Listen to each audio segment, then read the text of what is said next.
In this second video, I'm going to explain the end-weight principle. What is the end-weight principle?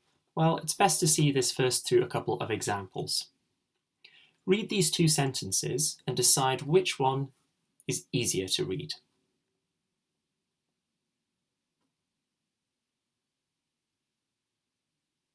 Okay, and now another two sentences. Between sentences 3 and 4, decide which one is easier to read.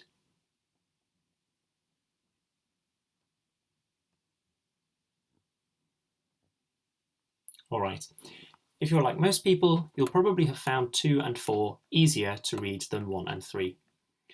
But you'll notice that the information in 1 and 2 is pretty much identical, and that's also the case for 3 and 4.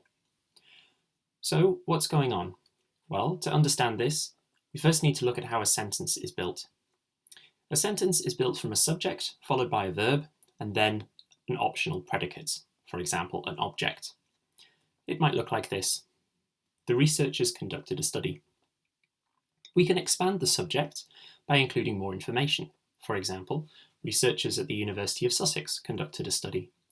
We might add more information about how many researchers there were to make the subject even longer. We could even imagine a very long subject, which would look something like this. However, this creates problems for our understanding. The verb is crucial to understanding any sentence. And so the longer the subject becomes, the more information we have to hold in short-term memory before we understand how it is related to the verb.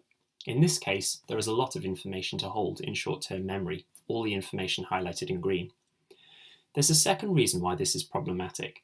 As you might remember from the previous video, the end focus principle tells us that new information should come at the end of a sentence, and that the beginning of a sentence should help orient the reader to previously given information.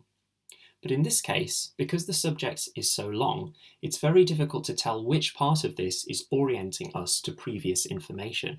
It's not clear, for example, whether this sentence is about a group of 15 researchers, about the University of Sussex, the fact that the group of researchers consisted of various different people. So it makes it difficult to read this sentence for two reasons. We call this frontal overload. This is where we have a long subject relative to a short object. We can now see why the first sentences that we looked at were easier or more difficult to read. In sentence 1, we noticed that the verb comes after quite a long subject. By contrast, in 2, the subject comes quite early on in the sentence. And the same is true in 3 and 4. In example 3, the verb comes towards the end of a sentence after a longer subject, whereas in 4, the subject is short and the verb appears quite quickly. So in other words, in sentences 1 and 3, the verb comes after a long subject, and that means that the sentence is frontally overloaded. By contrast, in sentences 2 and 4, the verb appears after only a short subject, and this makes the sentence easier to read. So what is the end-weight principle? Well, the end-weight principle is the principle whereby longer and more complex units tend to occur later in the sentence than shorter in less complex units. And where a sentence has a subject and a verb and an object, the object is likely to be longer and more complex than the subject. Let's go back to this example of the researchers at the University of Sussex. How could this sentence be fixed so that it's not frontally overloaded?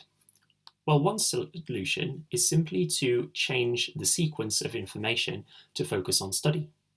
So then we have this version.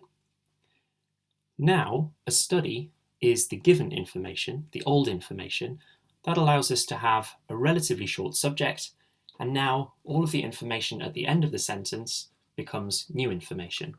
This also means that the subject and verb can be easily interpreted, and the sentence is not frontally overloaded.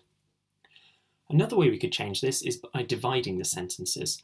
So we could, for example, have a somewhat shorter subject and then follow that up with information about the study, and then in a whole new sentence give further information about the research group. This would avoid either sentence being too heavily frontally overloaded. So in conclusion, The end-weight principle is the idea that we should place shorter constituents towards the beginning of the clause, the longest and most complex constituents in the final position. Or, for our purposes, opt for a shorter subject relative to a longer object.